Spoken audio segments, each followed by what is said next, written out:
Welcome to the Making a Multi-Million-Dollar Med Spa podcast, where we dive into the art and science of building a thriving med spa. I'm your host, Kat Toronto. In this podcast, we're all about empowering medical professionals and entrepreneurs like you with the knowledge, tools, and inspiration needed to elevate your practice to new heights. Whether you're just starting your journey or you're a seasoned expert looking to expand, this is the place where the industry's brightest minds come together to share their secrets to success. So sit back, relax, and get ready to unlock the potential of your med spa with the Making a Multi-Million-Dollar Med Spa podcast. Let's go on this journey together, one success story at a time. Hi, I'm Kat Toronto, and welcome to this episode of Making a Multi-Million-Dollar Med Spa. I'm so excited to be here with Christina. Thank you for joining us. She is the owner of Selah Aesthetics in Florida, and I'm going to let her share a little bit more about her experience here in a few minutes. But we're partners now, Christina, because of, through CPP. And I was in Florida at a board meeting, and we came and I got to actually visit you in your clinic. And I just fell in love with you and your team and the energy that was there. And so thank you so much for saying yes to this and joining me today. Thank you so much for having me. Well, I was a fan of yours far before all of this at a Sciton conference. I don't know if I got to speak with you much about it when you're in town, but I want to say this was like 12 years ago, maybe even. You were speaking in Florida at Sciton and talking about men's aesthetics and everything. And yes, so I'm just so excited to be here today. Well, thank you. I left that the visit in Florida, and I thought, I know she doesn't know it yet, but I'm going to be her friend. No, I feel the same. I know. You've got no choice. Yeah. We'll get you back here for a fun Florida trip next time. Yeah. I would love that. I mean, there's a lot of fun to be had in Florida. It's just such a beautiful state. Every time I go there, I'm like, oh, our future to put out there into the world that eventually we'll have a place in Florida. Yes, I like that. I like that. Although you guys in Kansas City had Messi playing last night. Oh my gosh. Did you watch that game? I thought about it. I did. I was watching it because don't you love like the hat trick and, him being older and, not even starting. It was just, you got to love sports. Like, even if you're not a big, fan, you got to love playoffs, I guess I'll say. Oh my gosh, it's so exciting. And our son is a super fan of soccer or European football. And so he knows more about international players probably and kind of sadly than the US players. But so he teaches me a lot about it. And so in growing up and even before we had him, I never watched soccer. I know. And now I watch it all the time. Yeah, now I watch it all the time. Well, not all the time, but a lot more than before. And it's like that was the coolest game to see that happen right here in Kansas City. Yeah, no, so we're excited for you guys are a hub. I know it's funny, I'm sure, because your older daughter could tell you like the TLC news on everything going on in the soccer world. And then your son can actually tell you the soccer side. I love all the posts too, where they're showing before Botox, after Botox, like even all these soccer players makeovers. It's hilarious, isn't it? So you have a daughter who can tell you kind of the gossip side, and then a son who's like, this is his first hat trick in a World Cup. So you nailed that one between the two of them. It is funny, I know. Yeah. Well, tell us a little bit about how you got into aesthetics and how was your journey? Like how was your journey been, or where did you get started? I have been a plastic surgery PA for about 20 years. I started in Charleston, South Carolina, and I worked at a great facility, actually had a lot of OR experience. They did free flap breast reconstruction, where you use your own tissue to rebuild the breast. And one of the doctors did craniofacial clinic, and he would do cleft palates. It was just unbelievable practice right out of school. So with the free flaps, I was able to do some microsurgery, close the full abdomen, a lot of surgical experience. And as you know, 20 years ago, they didn't care to do Botox or fillers and everything. So I was doing that in the office with minimal training. It's, I think you've seen this and you guys have created it in the sense of now there's so much information out there.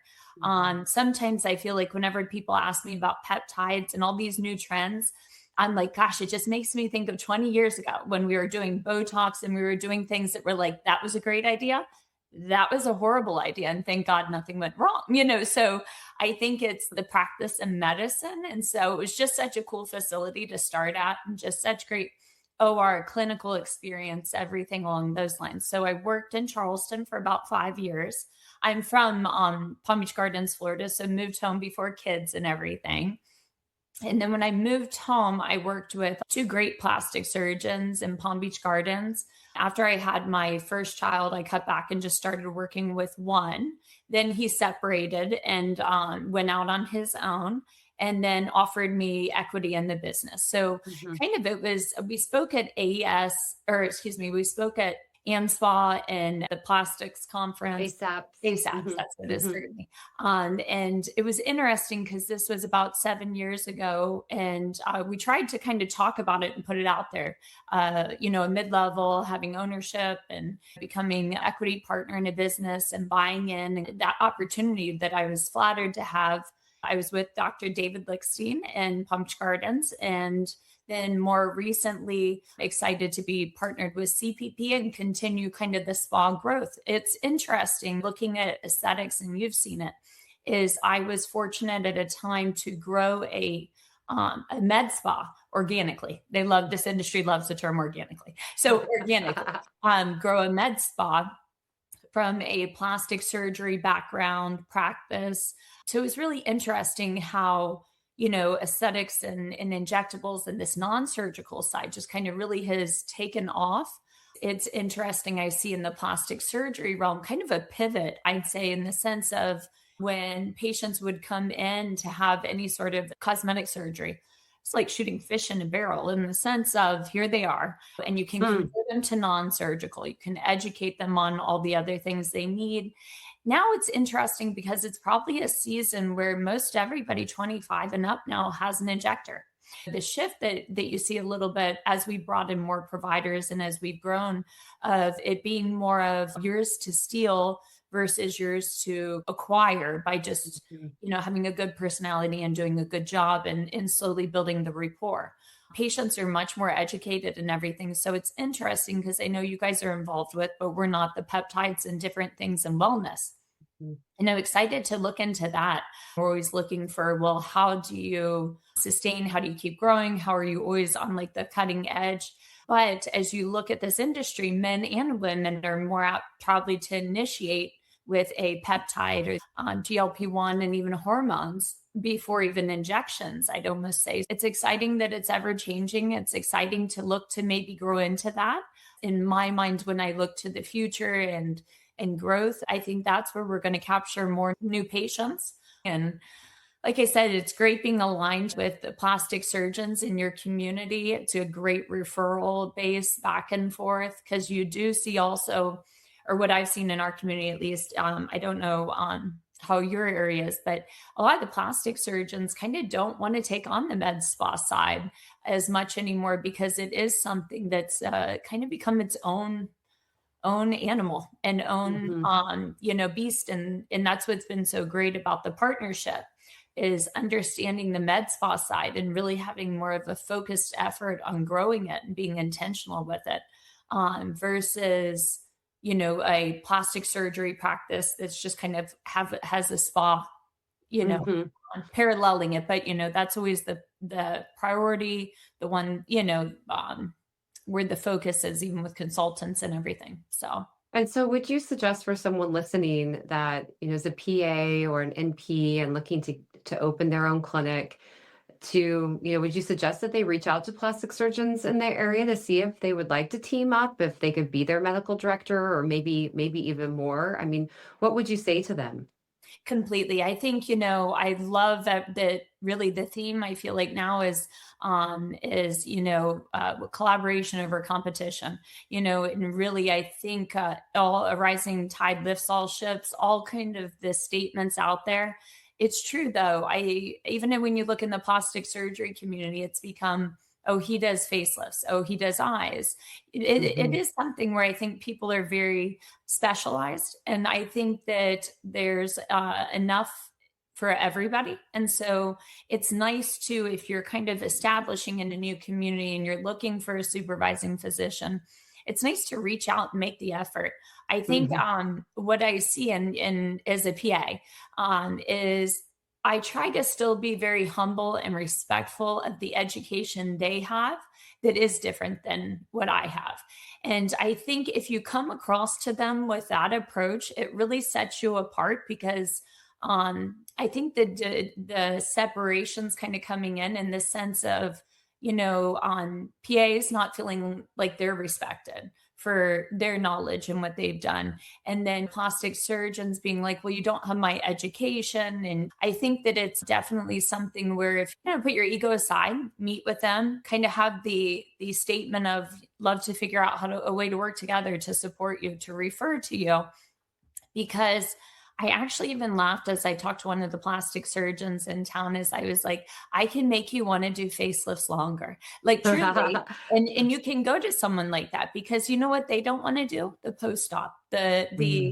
you still need a laser in a year. You still need this for maintenance. Kind of the talks that I have with some of our patients before they get there and what it looks like after with their treatment plan. So if you can find some of your local facial oculoplastics and really just talk to them about trying to help them complete a treatment plan with the approach of I'll be so supportive to your post-op care. Hmm. We all know we only like happy patients.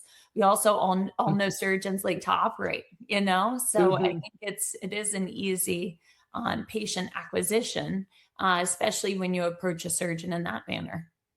I think it's such a great idea. I mean, 20 years ago, most plastic surgeons were not doing any types of lasers, or even 15 years. And, our mutual friend, Dr. Jay Burns, working with so many plastic surgeons, I felt like I saw a huge increase or shift that they did start to open their own med spas. And we've seen a lot of that. And so it's interesting to hear, and I see what you're saying, in that now there's maybe a shift where they're not, but no matter what, over my 20 years in the aesthetics industry, um, there's always kind of one or the other. They're either into the med spa or they're not. Mhm. And so if they're not, and they really have no interest in doing that, what a perfect Mhm. relationship of being able to send clients back and forth, because at aesthetic care, I mean, we send clients to plastic surgeons here all the time. We haven't offered plastic surgery. We recently teamed up with the head of KU Plastic, and now he's at aesthetic care, during, one day a week. And so we are able to do a little bit of it here, but there's so much of it that he's not able to do here that is either being referred out. And so and vice versa, working with a plastic surgeon that knows and loves you and who you are and what treatments you offer, and knows the value of those treatments to make the skin look so good after after surgery, or even starting it before. But that is such a beautiful relationship for both businesses. And I always think, and tell me how you feel, is that I feel like when you're giving somebody a treatment plan and you're including like a surgical intervention, you're giving yourself grace in each Hmm. category. So to be doing Botox without taking me up on the laser, I'm telling you, is giving me grace for your Botox. It's not you need to change brands. I mean, we use all the products, but patients are like, well, it's not working anymore. Well, you're older, you can't go strong on your forehead. And so I find that like when you're talking through treatment plans, you're giving yourself grace in each category. And for the Hmm. plastic surgeon, it's kind of the same. I think if they can really, if you can sit with them and be like, chin implants, they're not done as much anymore because there's great products. And Hmm. it's not going to shift up as you age and then you get a facelift and it shifts. There's a lot of great injectables now and ways to help complete a treatment plan for patients. And so when you can go to them and bring some your before and afters or meet them for a drink, I think, and just kind of have the talk of, I think this is going to help your surgical outcomes. And I want to be here to support you because when patients are educated, then they have Hmm. a better understanding. And I think when you hear it from a couple people versus just one, it doesn't sound like a sales pitch because I'm horrible at sales. I mean, Yeah. it's a Nobody good wants to be education. good at skills. I Yeah, know. none of us want to be great at sales within I know. what we're offering for patients. We want to be putting together the best program for them. But to that point, I also know that you, and I would never, I actually don't know your revenue or anything totally, but I do know that you're very, very good at what you do. And if you were to look at the data of revenue, if somebody didn't know you or hear anything from you, they would think, oh man, she's amazing with sales, you know? Oh, you're sweet. I know. So I would say, well, let's talk about that though, because I think, so many providers that I work with say that to me on a regular basis. I don't want to feel salesy. I don't want my client to think I'm selling them on something. And I, we're all, so many of us, I shouldn't say all, but are in this business to help people and, for all the right reasons. And so I love your approach for packaging and your approach that you take in the consultation and the kind of consultation sheet that you work from.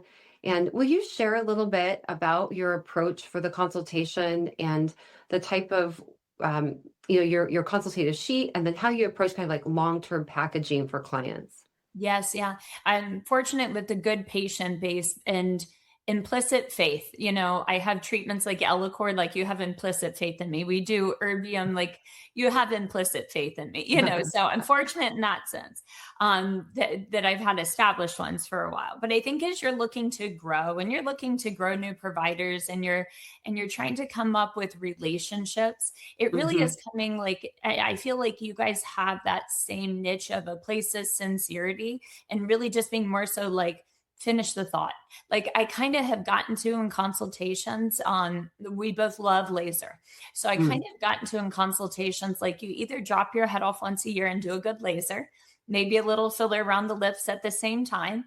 And maybe that's your treatment plan, or you do all the things. The in between, I feel is the kiss of death in the sense of spending a lot and not getting the results. And I think when you're honest with people, like we've all had people come in and they have like the strong 11s and you're like, okay, if you're not going to do this every 3 months for a year and do a laser, don't spend any money today. Go get a nice facial. I think that honest conversation, and that comes, I think, as you gain experience too, like you and I, if we sit with somebody, we can be like, okay, that's going to need 6 syringes, 8 syringes over the next year. Ideally 2 lasers. You can kind of break it down in your head, but if you overwhelm a patient, the way they say confused buyer doesn't buy type thing. Right. So it's just a balance, I think, of figuring out, gaining trust in a patient, but also just being like, this is a relationship. This is your year plan. And these are the things that are going to give you the results. Because my favorite before and after is to show. So much so I even had a patient the other day and she's like, yeah, but where's the right after? Because I'm like, no, I like the 3-year after. I like the 5-year after. I like those before and afters because that's what speaks to it works. So I think we have a paper that has our menu of services and even just the concept, no matter how often, I probably don't fill it out that often, but having a calendar on the back. Occasionally, depending upon where you are, is sometimes a new patient is a patient who has a big event, someone's wedding or something they're getting ready for, because there's usually a call to action, whether it be like a big birthday, a wedding, one of these things. It's then where you have the calendar on the back. And when you have it already pre-printed and you're like, okay, this is the plan for the year, it just kind of educates the patient. I think that this is a year plan. This is a relationship. And trying to like figure out little cues in the sense of letting patients not fearful of the spend, but also making it more relatable. Just so your girlfriends they're probably spending about like, 5,000 to 8,000 a year doing the things they're doing. And it's an investment and it does have value, and you can go through all the things, but I think when you kind of say things that peers are having done or trying to make it relatable as to the results, what it takes, what it looks like, then it's coming from a place of sincerity, more than sales and more than also like the the bait and switch. Like, this is not the worst person, I think, who comes into any med spa, and I know you'd agree, is the one who does 3 syringes, leaves, no plan, and thinks Mm-hmm. this just isn't for them. The Mm-hmm. sight of that patient is way worse than the person that you say needs a year plan of 8 syringes to it, because I've had it done too. Like, where you get something done and or I've fell victim to doing it in the past to patients, is where like you do something on, you don't even as the provider see enough for it. You're kind of at a standstill as to what's next. I think education has come a long way versus how we all started, where it really, wasn't as much a thing. So lots of training makes you more confident. Becoming more confident gives you a treatment plan after talking to someone for 5 minutes. Mm-hmm. Education, education, education. I think, there's just so many avenues now that don't go on YouTube. Go to accredited places, get the right training. Your monetary value will find its way and make up for whatever those cost.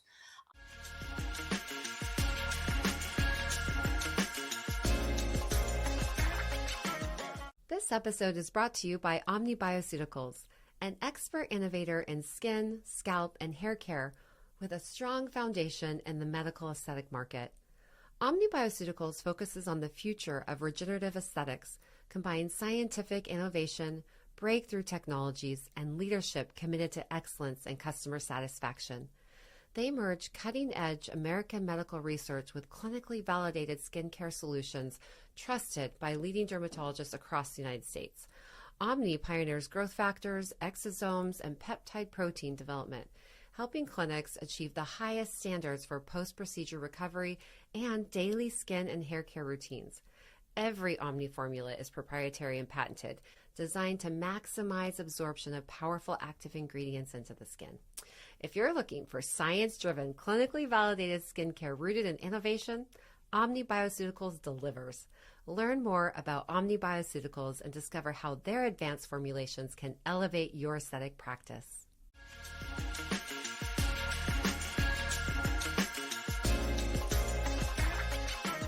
I should put that as like the Mint logo, Yeah, or like a I know. brand tag, not logo, You're but the tag, but I think about it, couldn't, when we I were couldn't agree starting, more. Yeah. what I wouldn't give, like every provider who I have come in, because you think this, I'm sure every time people come to Met, the wheel is round. We keep trying to reinvent this wheel. There are reproducible results that you could start a new provider in your clinic, or even if you are a new, the new provider who's trying to balance running an office, because this too, as business owners, we are running offices all day. We're injecting patients. Like, I couldn't be where I am now until everything clinically that I do is second nature to me. Because I can walk into a room, do a full treatment, know that it's reproducible, a good result, not worried, sleep well at night, but also be dealing with an email that this is one of my pitfalls, is I can't separate. When I have something in my head, like you're still wanting to finish that email or make that note, and so when you have business things going on, employees, I think you have to get to reproducible results, clinically comfortable in your day to day. Go to these trainings, go to these facilities. You can never stop learning, but when you go to places like you guys have, and you're having people who have done a gazillion lasers show you a laser. Every time I do any talks for Seitan, I always try to put in what did I wish I knew? And it's always, and I just really make one slide on for every topic with what I wish I knew. As silly as it sounds, the way the machines used to be, like making sure you click to body settings.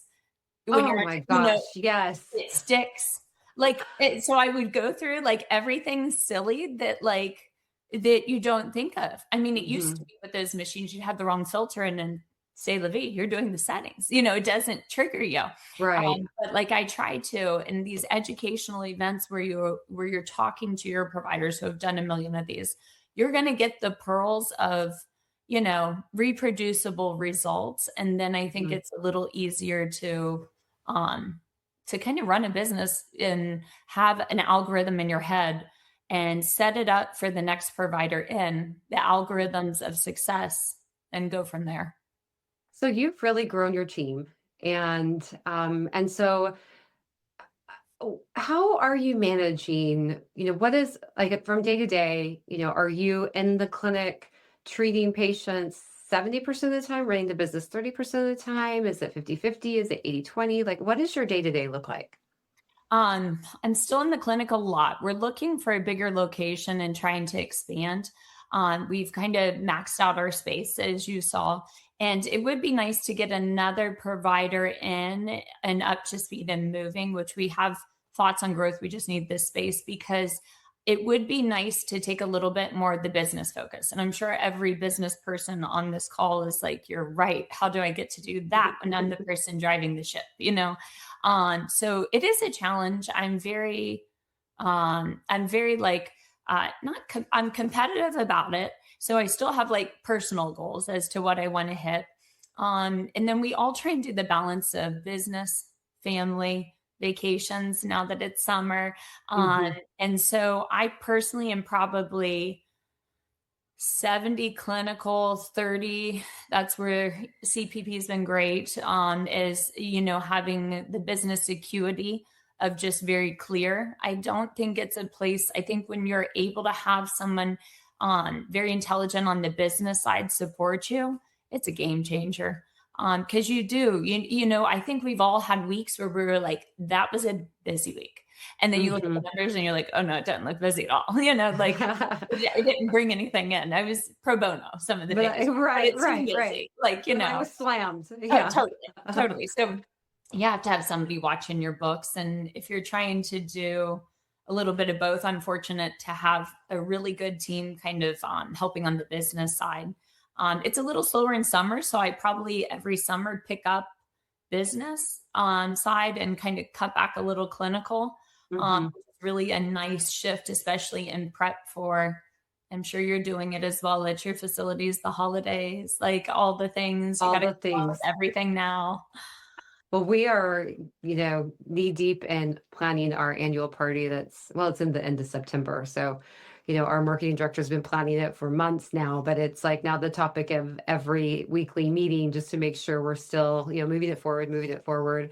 Well, and she drives the ship, honestly, like she does such an amazing job, but it's that, and then the holidays. Yeah.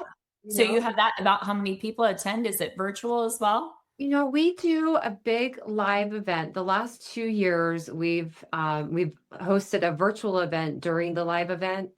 And so, it's always been really fun. We also do demonstrations. We set up a big tent in the parking lot. We do food trucks and live music and a bar with light drinks and, to go with the eats. But, there's usually about 20 other businesses that do a pop-up shop. And it's really our biggest revenue push in terms of like any type of like one event or promotion or party.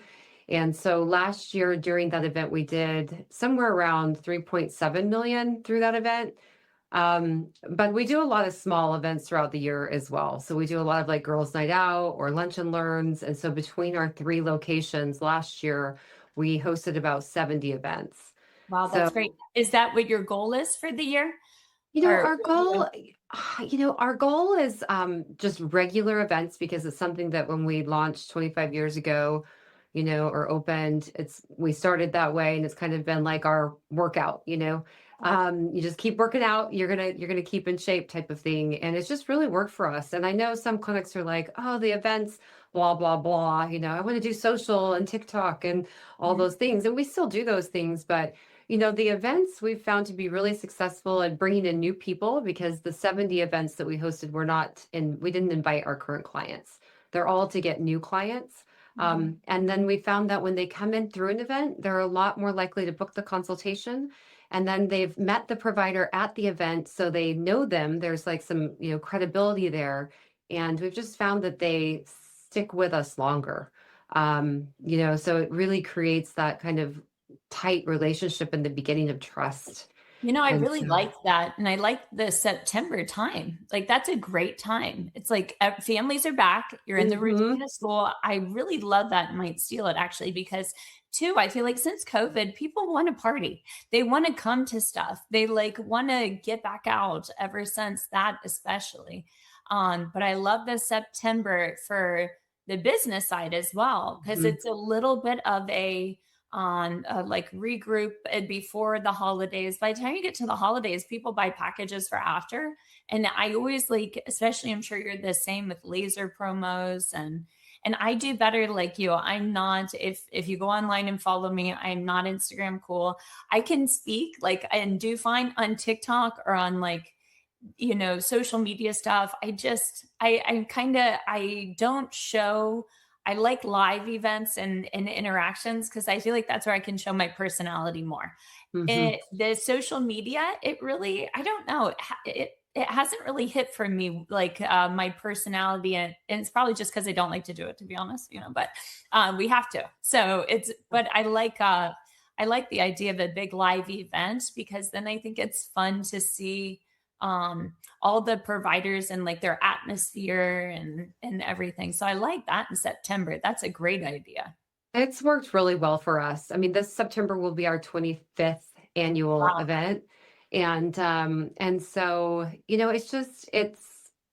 I think it's kind of a reset to your point, like families are back, kids are back in school. It's not the holidays, so we're not focused on, decorating and buying gifts and things like that. And so it's just the two for us, the weather cools down here in Mhm. September. So it's kind of the shift in energy and people really are ready to get out and be social. Mhm. And then you have that live music and other businesses doing the pop-up piece. And so it makes it very casual and fun, and the idea is that people stay around longer and then we get an opportunity to connect with them. And that's really the goal is the connection with the opportunity to book the consultation to build something to where, if they do choose to do aesthetics in the future, the hope is that they do it with us. And Yeah, so, I yeah, love they're that. fun. They're fun. I have lots of information on that if you want to connect later. Yes, no, I Happy will. to share. I'd be No, happy I'm to going to share. pick your brain on that because I do. Yeah. Except September's kind of hurricane season here. but Oh, yeah, that's right. but I know it's So all. what are your main focuses with marketing? Where do you feel like, so you don't love to do social, but maybe somebody in your clinic does. Is Mhm. it, events, B2B, website, newsletters? Like what is your real, what are you really focusing on for marketing? Well, I'm excited to keep like on picking everybody's brains. That's the thing about all this too. Like not just so for me, maybe clinically, I'm Hmm. confident. The marketing stuff is where I need training and I need, help on, just because a lot of it you could do trial and error. Again, Hmm. the wheel is round.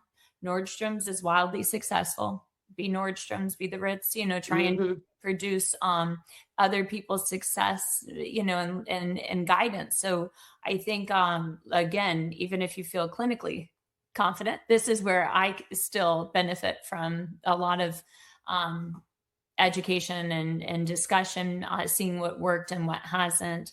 I'm excited to increase our marketing because, again, it's been kind of a plastic surgery, probably effort that Hmm. just kind of the spas organically continue to grow. So I'm excited to really kind of break into as we're branding and doing everything, break into and tap into all of these different avenues of education on how to market better. Hmm.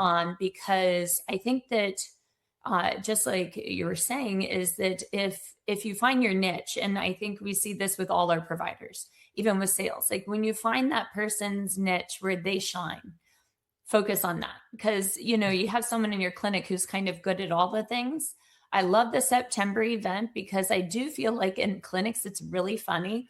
I feel like it turns into like finds like. So Hmm. you have a clinic of people who are not salesy, who are kind of sweet or lovey on people, but it kind of means that usually you don't have like the one-off person who's amazing at marketing and sales and then someone who's a little more shy and reserved. It's usually a lot of similar personalities. So I am excited to do more of the in-person events because I do think that's where everybody's personality shines the best. we have increased our social media presence. And I recently this summer was meeting with, we have the Palm Beach Magazine and the Jupiter magazines, and we're fortunate because we have patients kind of submerged in all these different things. So trying to plan marketing efforts for the next year, trying to assess what kind of budget you have, and knowing, which ways are which avenues are you just doing for brand recognition, which things are you more intentional with new patient acquisition. So I'm excited actually to learn more about it all, to be honest. Well, you must have done an amazing job with client relationships, customer service, building the package, because if so many of your clients are coming from referral, then you have to do something really well when they walk in your door still in that first consultation with that first impression. And then the relationship as you take them through this year-long program. I mean, to maintain that, versus, so what do you think about when you think of high-level customer service within med spas? Like, what is being done that's really great? Is there anything that you've seen out there that you're like, oh, I definitely don't want to be doing that, and I'm so glad I saw that, because anything to that point? Yes, you're right. I think it's a funny world where now everybody kind of talks about the things they have done. It's not as much taboo. So you laugh, you get in one good tennis group, pickleball group, and you could have 5 patients from it. You get one good result. It's funny, the laser a lot of times is one of the game changers that drives it, just because that's the no different. I think that sometimes that's the thing people are more apt to with some of this filler, controversy and concern over different. I feel like that's, one that we get a lot, where there's always a friend that sees the skin and is like, especially in South Florida, we got a lot of sun. Yeah. So it's, I think as you're looking at developing a good relationship with the patient, there's, I've had patients for a long time, and I try and think of what makes it feel sincere. Do you need to have, the water when they walk in, and the snacks? What makes people feel loved and special? And I think we have recently tried to do, well, not recently, I guess in the past 3 to 5 years, make a lot of notes about patients. So even my front desk, we have pop-ups with son got married in March, went to Alaska on a trip. It should feel like you are walking into your girlfriend's office. You're not intimidating. If anything, one of my patients, it was funny, actually, I saw her on a local plastic surgeon's podcast. I thought to myself, maybe she's going to go to her now, because it was really nice of her to invite her on, and they were just talking medical things, different. And I thought, and she came back into the office, and I saw her, and I was injecting her, and she's like, so I was on so-and-so's podcast. And I go, yeah, I saw it. I go, I kind of thought you'd go to her. And she goes, she is so pretty, isn't she? But I like you because you're relatable. I was like, you're so sweet. Then I walked out of the office and thought, I don't know if that was a compliment. I was like, because she always looks really nice. And, and she's like, well, I really like you. You're just so relatable.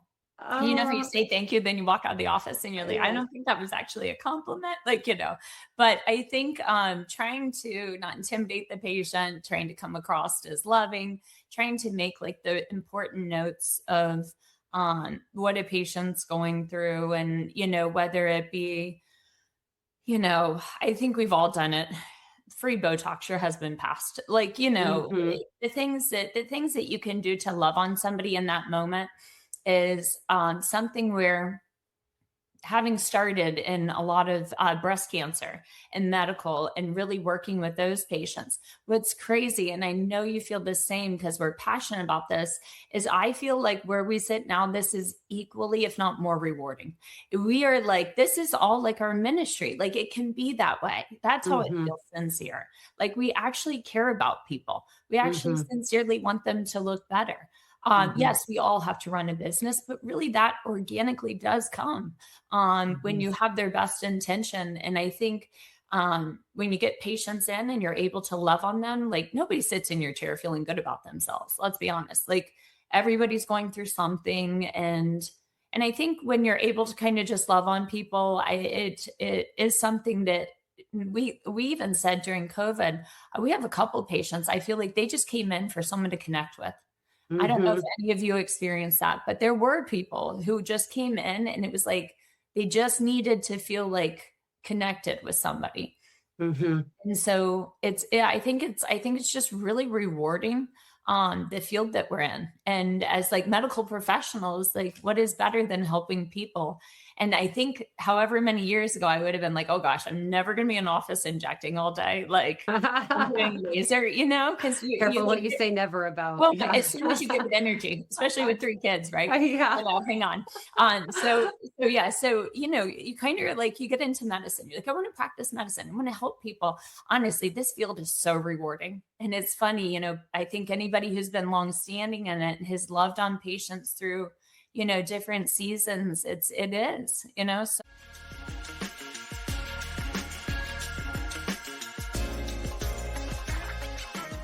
Most clinics don't have a device problem, they have a utilization problem. You've invested in lasers, but inconsistent providers and underperforming consultations are limiting your revenue.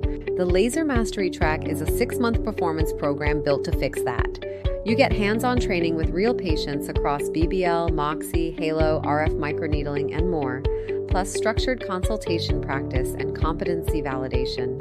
Then, Mint invests in your success with 6 months of coaching, case review, and revenue tracking to ensure training translates into predictable laser revenue. This is not a weekend training. It's a performance system built for clinics that expect a return on their devices. Go to mintaesthetics.com/lasermasterytrack 2026 to enroll today.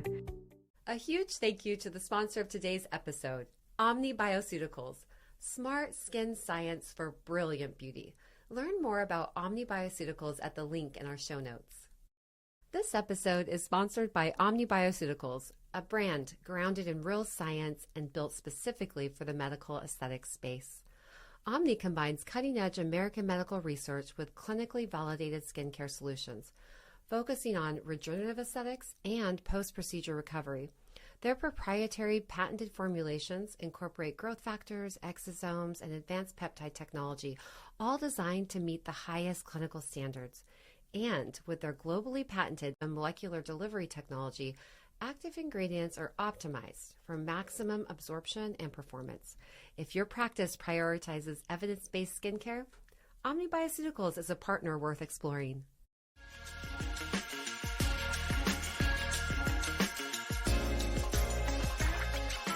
So It's just so cool. I think back, when I was in college and one of my girlfriends worked for this check printing company. Remember when we used to have checks? yeah. Like a checkbook for those of you that You are remember younger. the depositing it and putting Yeah. I mean, oh my God, yeah. The now you check just take a cards, picture. the tubes that pull them through. Yes. Oh my God. Well, so she's like, hey, I've got this job we're hiring. I think you would love it. You get to do your homework like pretty much all the time because there's, you really just need to answer the phone when it rings kind of thing. And so I took that job and in 30 days, I was so bored. I was like, I don't care if I'm being paid to do my homework. Yes. This is not for me. And I left that job. And, I started in this industry in 2000. So I guess it's more than 20. So, somewhere around 26 plus years. And it has been a blessing every day. Mhm. I mean, it's so much fun. And so to your point that, when you really are passionate about what you do, the money comes. And if Yes. you go about it in a way to your point, as also like, for me, confidence is key. I'm never going to start a laser or treat a client or talk about a treatment if I don't truly believe that I can get a great result for that person safely. Mhm. And so, it's once I have that love of that education and the practice and the experience, and then it's like, I just can't shut up about it, but Mhm. it's such a passionate industry to be in.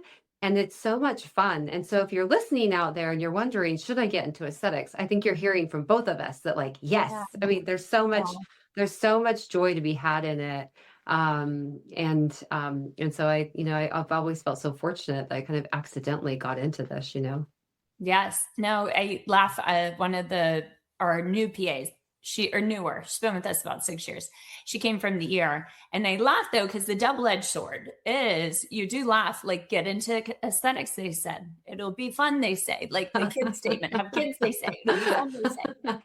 It's like, I think the ER, I'd rather, it is easier. You have your days where you do the laser on someone. You pumped up the settings. You're holding your breath for the next 2 weeks, asking for photos every day, but trying to reassure. And, it's a challenging thing. I think it's like so fun to get into, and it's great. It's also like, too, it's so hard. I think you get people like out of school and stuff who are like, oh, that looks so fun. That looks easy. Like, it's just fun. Right. Oh, right. No, you've got to put the work in. Yes, yeah, in the education, and like you saying, you're passionate about doing a laser right and everything being safe and safety. Well, that's why you have a whole academy on it. Like, that's why you built what you built. You do. If you find like what you're passionate about, it will come. And if you kind of keep pivoting on like the focus, and then like you said, even with the business, finding people smarter than you for the things you don't like, I think it kind of keeps, I joked around with my husband even, I hate doing arts and crafts with the kids. Well, we've had a nanny since Caroline, my oldest, 13. She loves doing that stuff. My husband just looked at me because, men are very matter of fact. I'm like, I probably should do arts and crafts. He's like, we have Veronica. Like, they're very like matter of fact because or even in the business, and, women in business or just being in business, we feel like we have to be able to do it all and have like an educated answer. And when you're, in business, you're like, there are dumb questions. Like, I can't ask that, so I think finding things that you love, you're going to grow. And then hiring people who are great to help you with the rest is absolutely been helpful.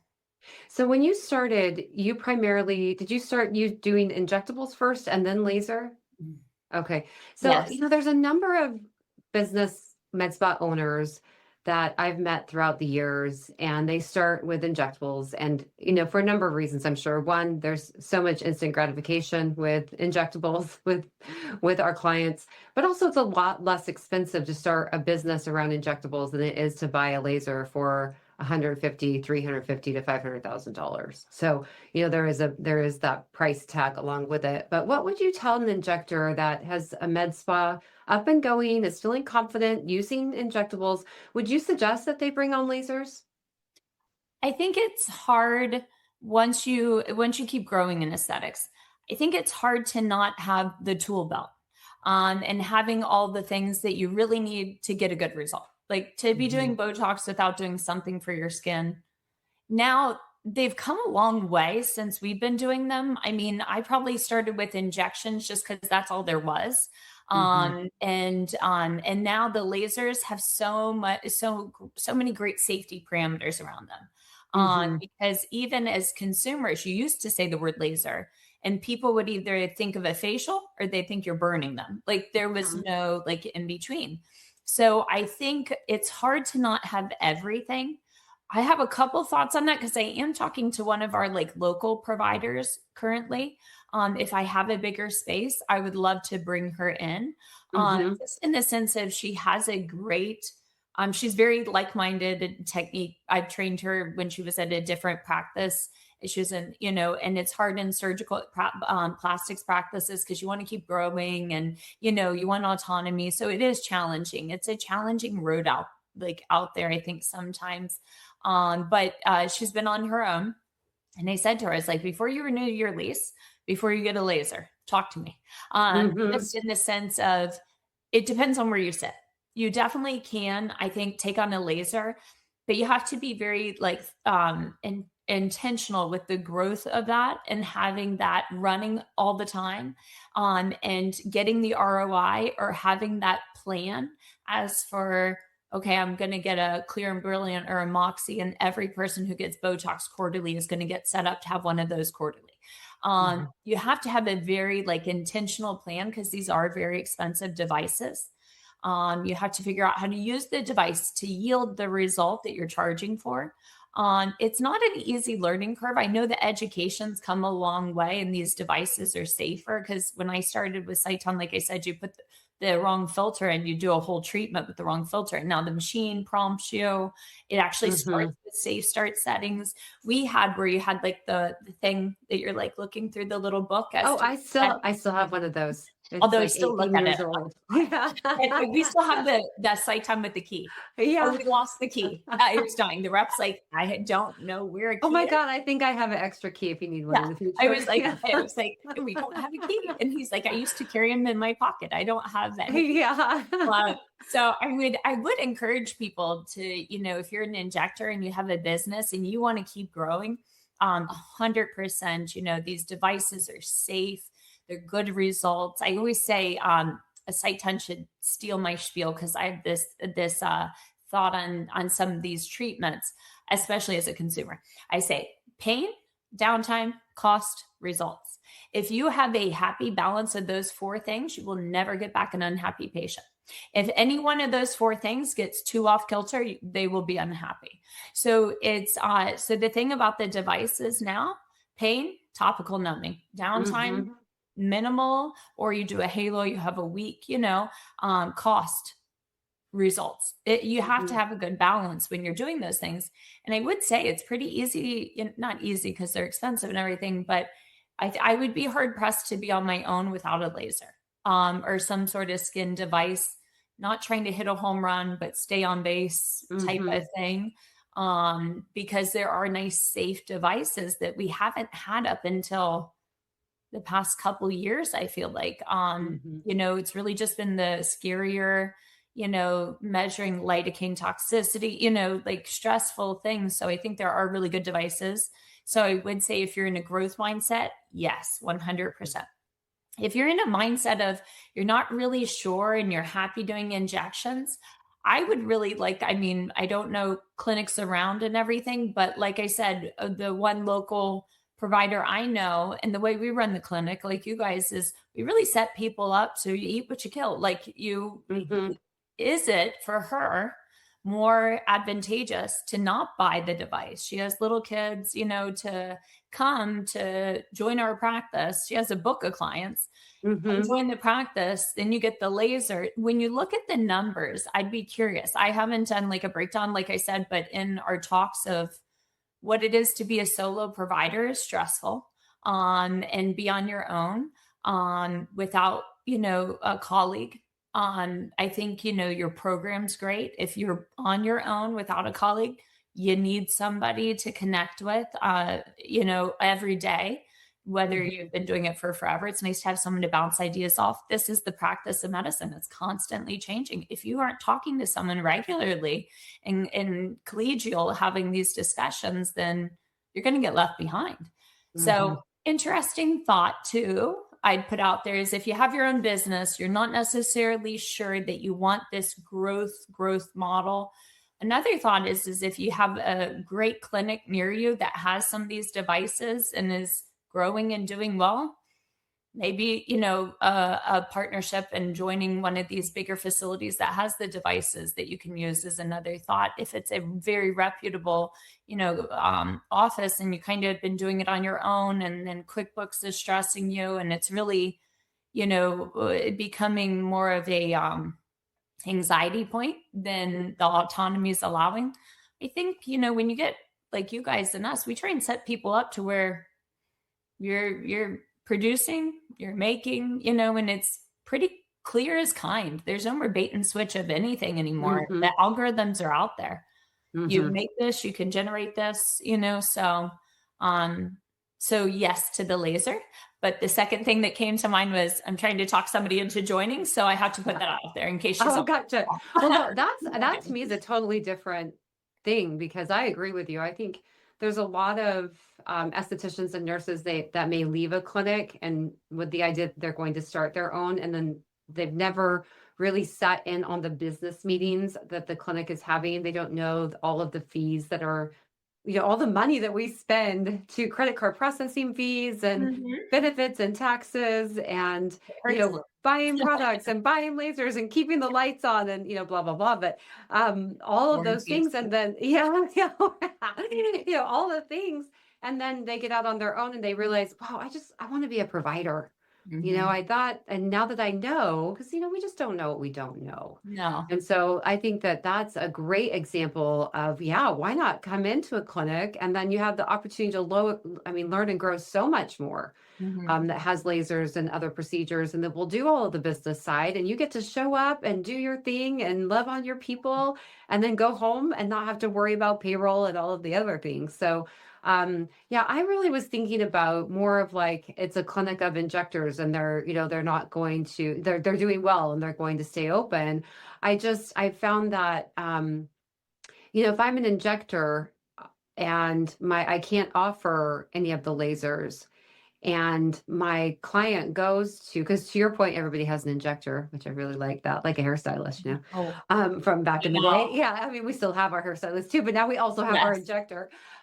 Is that if that client leaves and comes to you, you've got all the lasers, you've got all the products, you've got the packages, you've got the kindness, you've got the drive, they're more likely to lose a client to a clinic like ours if they don't offer any of those things. Now, I'm saying that knowing, I've bought lasers. It's like buying a house. Like I know that I'm not being, insensitive to that, but it is for sure. It's for sure one of the best things that has happened to our business. And we've always offered laser to some extent. Back in the day, it was horribly painful lasers, but now to your point, they're amazing, but it creates such a healthier business. And we create a business where clients will come in and ideally they don't leave to another clinic to get something else done. Yes. And just like you said, if it's not a big enough clinic, really our profits in lasers. When you look at the cost of goods, depending upon what you're doing. And 100%. you won't get those people in who are, a little filler blind. I pivot them to a laser. People want like something to satisfy them. Like, they come in and they're like, I need a pick me up. I have patients that sat in the chair and been like, I am not leaving till you stick me with a needle. Like, because you're in that like mindset of I need something. And the lasers always provide a really nice pivot for patients as well who are, you're not wanting to push towards more filler. But again, the ROI on these lasers and the return's so great. You start combining them with a little filler at the same time or putting them on like a Botox schedule of getting them done. And it quickly pays for itself. I agree.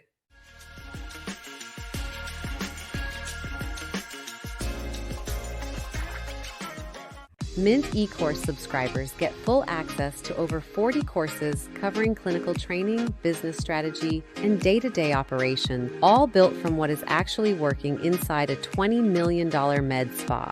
Our most popular courses include BBL, Moxie, and Halo, along with the Perfect Consultation, a step-by-step framework to help providers improve conversion and treatment planning.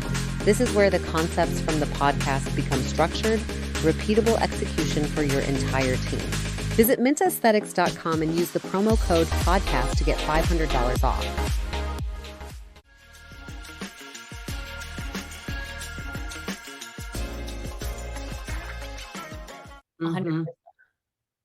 Well, not to keep you too much longer, but I just have a couple of kind of quicker questions. Starting with, thinking back to when you first stepped into the aesthetic industry, what would you tell yourself back then? Or what would you tell a new injector or a new laser provider or someone that's thinking, maybe it's kind of like what I wish I would have known, right? But for the role. What I wish I would have known. I think I would say, I think I've just kind of realized a couple things when I go into trainings, I guess is what I'd go with like, a new provider, is what I've learned is the wheel is round. If you can think of, I think there's so much information out there. So you get all these providers. And I always say the hardest part of a provider's career is the 5-year. It's like this weird, like, enough, you're trained enough. So you walk into a room and you think you can, you need to offer everything. You need to be doing that temple filler. You need to be, taking care of her nose. Like you think you're skilled enough that you need to offer everything and you need to be able to provide everything. I think that's the hardest part because one, you get a little bit more brave in what you're doing. No makes your career. We've all heard that. Referring to an oculoplastics for someone who, wants filler in an area, referring out, no makes your career. I always get that patient back. Not to the laser point. When you go somewhere else, they can fall in love with them. When you are looking at somebody saying there are safety parameters here, I feel more comfortable with you going, to this plastic surgeon, this oculoplastics. But I think there's something to be said for not necessarily at the beginning, because I'd say in the beginning, you're kind of naive and you don't know what you don't know. In the middle, it's almost like I see with providers that 5 to 10 years of doing it. Even with once I've trained in different things, that's where you get a little more brave because you think you should be offering everything. You start pushing the envelope with things. You start trying to try off the wall things that you see or you've read about. And I think that's where you actually get in the most trouble, because then that next phase of your career, the 10 plus years, is you sleep well at night, you get reproducible results, you know when to refer. Yes. That's when to take on a business that you know nothing about, because you'll be humbled at how intelligent you can be about one thing. And then you take on business and you're like, I'm an idiot. So the Lord keeps you humble in some avenue all the time. Absolutely. But I always think I would probably say it's not necessarily at the beginning that I would have a lot of wisdom for myself. I mean, in the beginning of anything, I think, there was even that recent article somebody in the aesthetic realm wrote about primary care or, emergency medicine, and that being a great prelude to getting into injecting, because there is just a lot to be said about good clinical acuity. And probably when I started, that's all I was getting, because that's all that was out there. But I think kind of the middle's the funny one, because, when you think of 1 in a million and you're going to have a problem, that's around that time. And so probably what I would tell the person 5 to 10 years in is no makes your career, stay with reproducible results, because referring patients out is never viewed as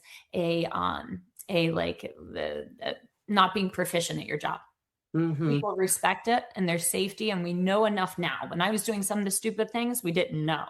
We know enough now. So, I mean, having the confidence to say no. I mean, I should end with that, because no makes your career is an amazing statement. But I have another question for you. And then I'm long-winded. Okay. I'm long-winded. But I could chat all day.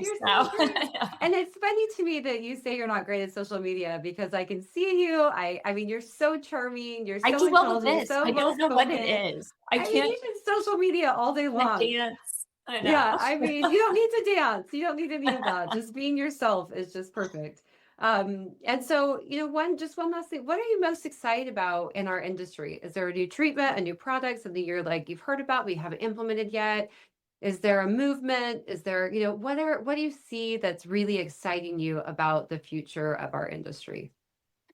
I would say, and it just came to me as you were saying that, is on multiple modality treatments in one sitting, trying to get closer to erbium and facelift results with less downtime.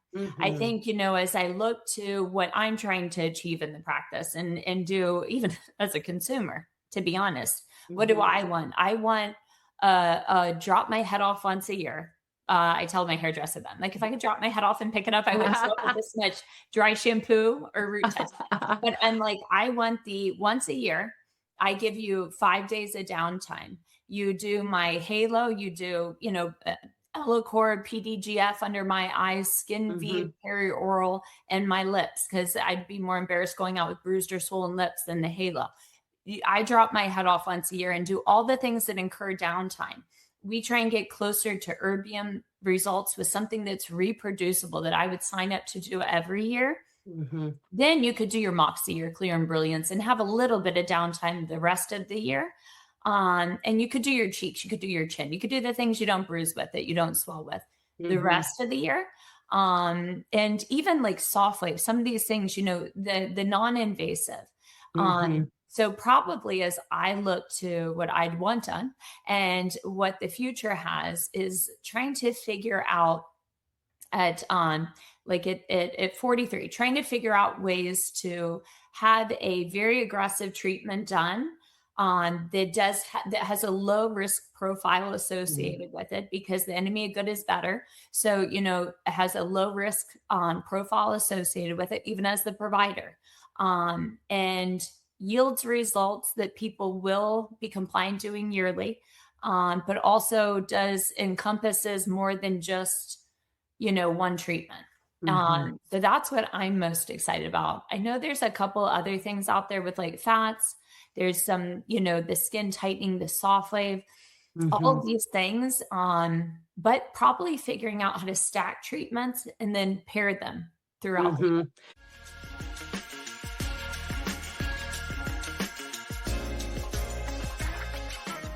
If you're using Mint e-courses but not attending Tuesday trainings, you're leaving value on the table. The first Tuesday of every month, we run 2 live sessions designed to help your team apply what they are learning. At 11:30 a.m. Central, we focus on business, consultation frameworks, pricing strategy, team performance, and operational systems. At 2:30 p.m. Central, we shift to clinical with treatment protocols, device strategy, and real-world application. These are not passive webinars. They are working sessions built from what is actually happening inside a $20 million med spa. If you are an eCourse subscriber, your entire team can attend at no additional cost. Show up, ask questions, and implement faster. This is where learning converts to revenue. See you there.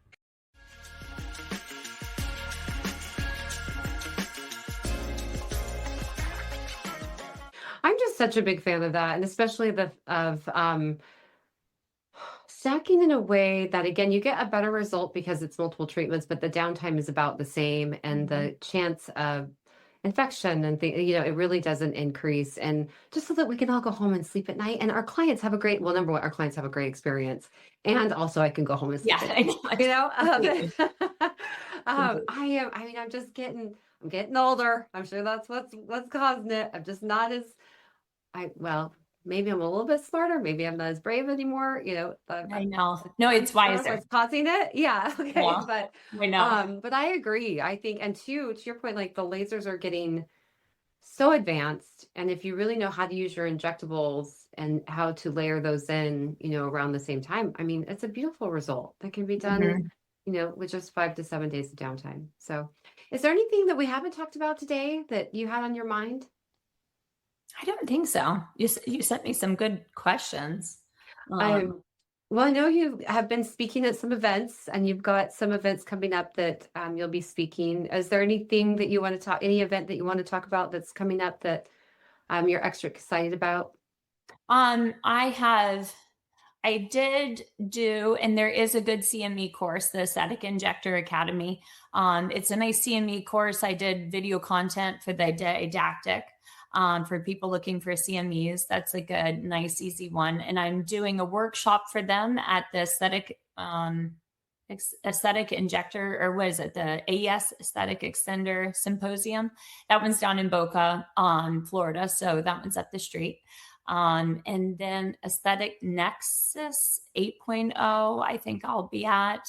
But it's fun to be a part of the educational side. It's fun if you're going to learn and just connect with colleagues and so Definitely.